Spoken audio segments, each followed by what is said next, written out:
Hey everyone, welcome back to the channel. We are moving right along on the Ford. We are redoing the bag mounts in the back. We've done quite a bit. We've cut off the old mounts, got everything disassembled, already mocked up the lower mounts. They're sitting in place here. As you can see, we have gap. That way that bolt for the lower bag mount isn't getting smashed into the leaf springs. So this is mocked up, ready to go, tacked together. We already cut out the upper mount. We just have to bend that, and then we can start mocking it up into place. That's this little stingray or ghost looking guy. We've got two of these, one for each side. We're gonna have a gusset bent going down and the other gusset bent going up. So you got structural support from both directions. This is the bracket we made for the lower. It's welded on, tacked on. It's not fully welded. We'll weld all the way around it. I'll fill in this little spot right here. We'll weld all the way around here. I'll fill this in, clean that up. You won't even know that was there. Same with this little guy over here. Just a little bit of, yeah. But I'm really, really happy. We've already got the new flip kit made. I already welded that up in the last video. These are 1.5 inches taller. These will get this axle 1 inch from the notch when all the pressure is on the axle.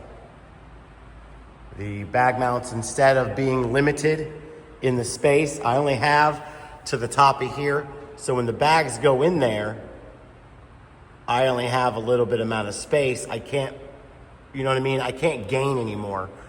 So with this axle housing pushed all the way up, it looks like the pumpkin will be about 1/2 inch to 3/4 of an inch from hitting that bed floor. And we should definitely get some tucking on those wheels. So let's go ahead and get right back at it, and we'll get these upper mounts mocked up. And then we'll, once we get them mocked up, like how everything is, we can final weld everything in and then move on to the next item on the list.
frame, upper bag mounts, all prepped, cleaned up, and ready to tack in.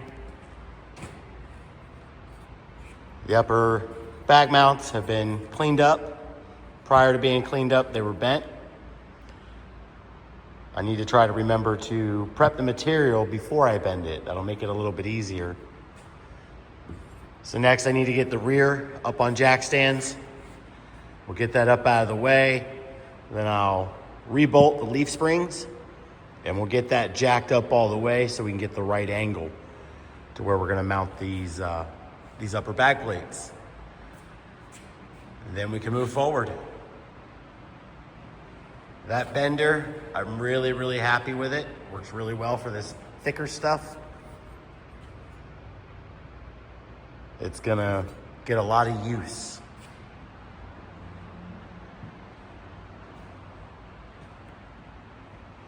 Hey, a friendly reminder, if you haven't yet, go ahead and hit that subscribe button. Turn on notifications, that way you get notified when I get more stuff in the shop.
This setup, the way it is now, gets that axle tucking way better. We've definitely gained almost 3 inches or more. Bag looks good back here, not touching anywhere. Looks like I can go ahead and fully weld it in. It's got clearance all the way around, both sides. As always, I keep the file for all these, so I'll be able to pull any one of these brackets or make any of these brackets again. But I like that setup. All under the bed. I'm ready to get the wheels on and bed on to see how much it really does tuck, how far you can get this down. If you wanted to go lower, the next step would be to lay frame in the rear. We would cut out the old notch and put a bigger notch in with a parallel 4-link. But this will be nice. This is static with helper bags. As you saw, we bent up the brackets. I can't stop saying how much I like that brake. It's an adapter to turn your press into a brake.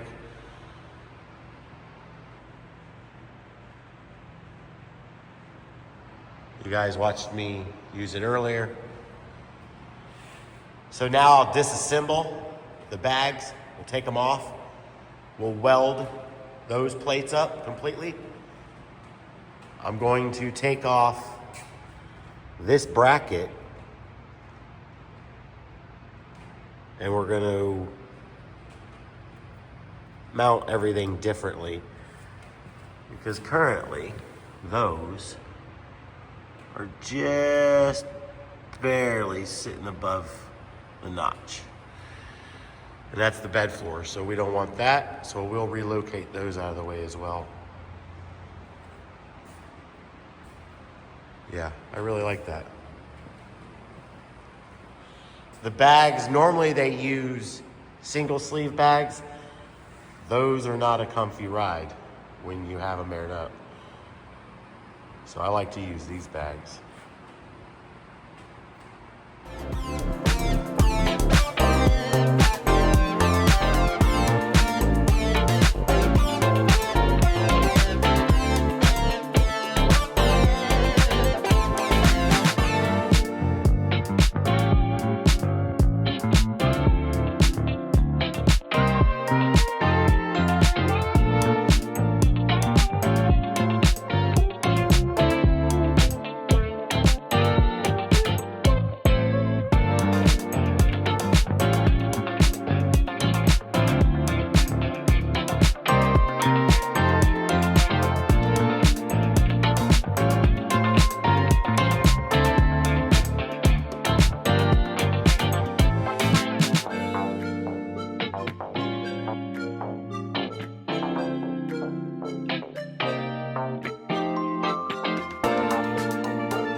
cover these up with some paint.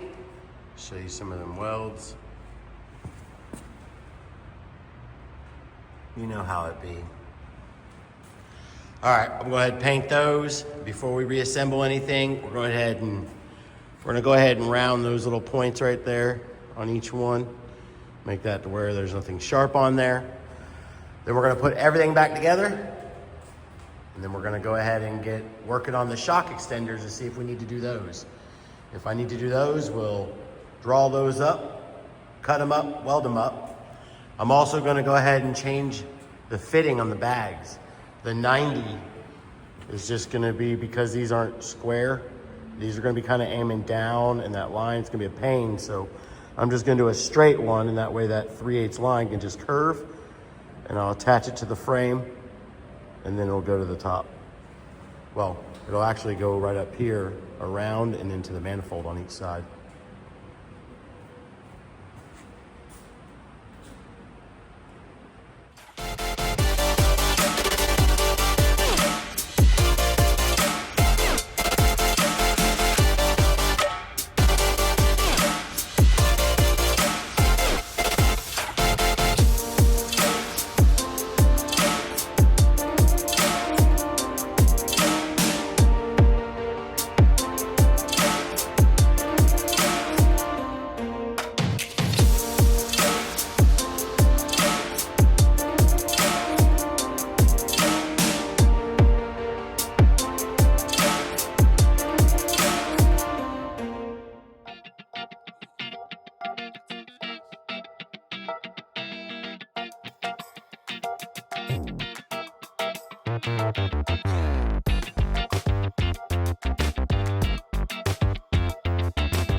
After playing around with shock placement, I really wanted to keep them kind of in the stock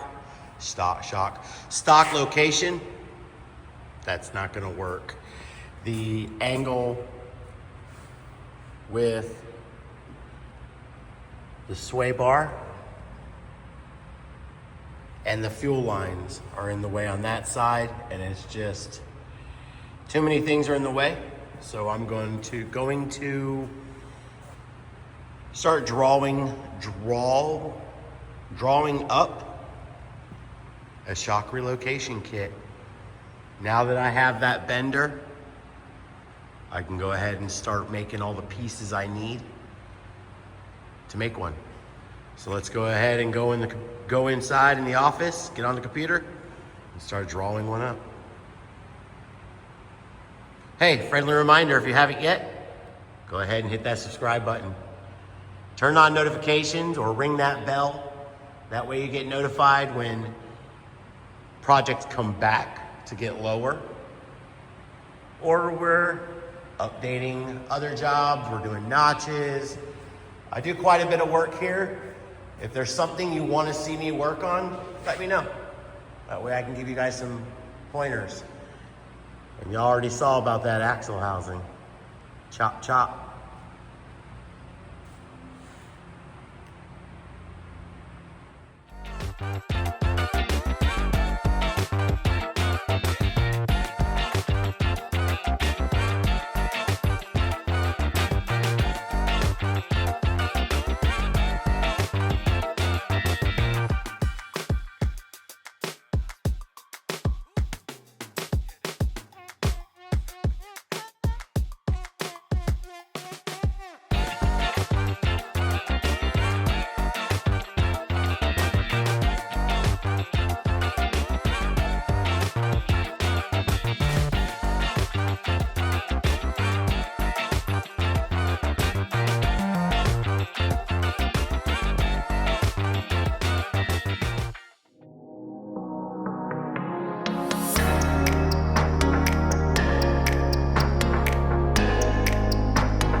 I didn't cut the lower shock tab because I wanted to bend it and make sure everything works out. And it's too long down here. I'm gonna bring this back an inch, and that'll make it smaller and still be able to put the bend in here. But these bends are perfect for me. This is what I like. If I were to put this dead center, then we're gonna have a 1/4 inch plate that's gonna go right here as well, pretty much. And then we put this one, I don't know if I'll be able to do this one-handed, but when I kind of put that like that, everything works. And if there's a little bit of tension, that's fine, but those bends will work for me. And I am now gonna be offering my own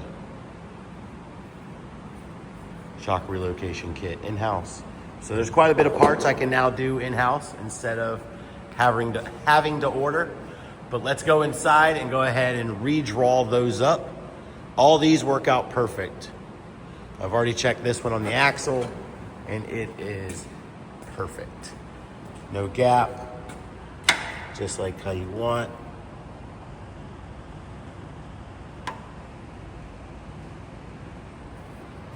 Nice and tight. We'll move some brake lines out of the way. This is gonna go more than likely out of the way of both of those, so it'll go in the center here. That way I could put a tab here and here on each side of these. I'll have to make sure and figure out those lines so they don't mess with the shocks. But again, we'll get that all figured out. One step at a time, right?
Here's all the parts kind of mocked up together.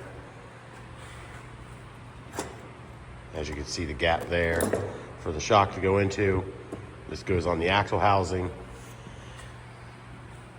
I'll need to go ahead and cut off the upper bag mounts. They are actually in the way. So I disassembled the sway bar. Now that we have everything out of the way, I'll cut them off and then we'll start the mock-up. Once we get the idea of where everything's going, I'll mark them, mark the axle housing, then we'll get everything cleaned up, mock it up again, tack it in, then we can go through the cycle. I won't have to put the bags back in, but we'll go through the cycle, make sure nothing binds, everything's good, which it should be. Then we'll go ahead, take it off, fully weld everything, then the rear will be finished again. We'll reassemble everything, tighten all the bolts, the shackles. We'll tighten everything, make sure everything's tightened. Then we'll move forward on to the other stuff. Hey, if you haven't yet, go ahead and hit that subscribe button and don't forget to ring that bell. That way you get notified when I get new content coming out.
Next up, now that we have everything tacked in, we can go ahead and weld it up.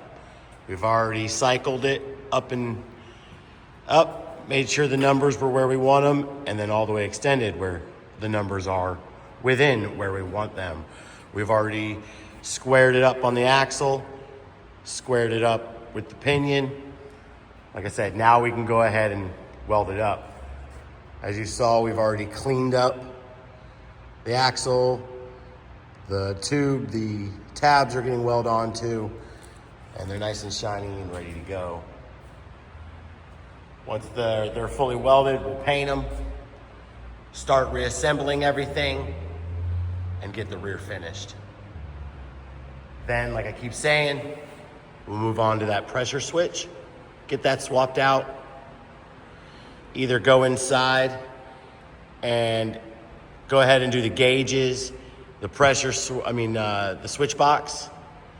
We're going from the Amazon 9 switch to a AVS 7 switch. Then we'll move to the front, and we'll get that front to lay out more by cutting that lip. That way we can get that to sit a little higher up. But that's gonna be it for this video. We're gonna go ahead and cut this one, and we will see you on the next one. And as always, thanks for watching.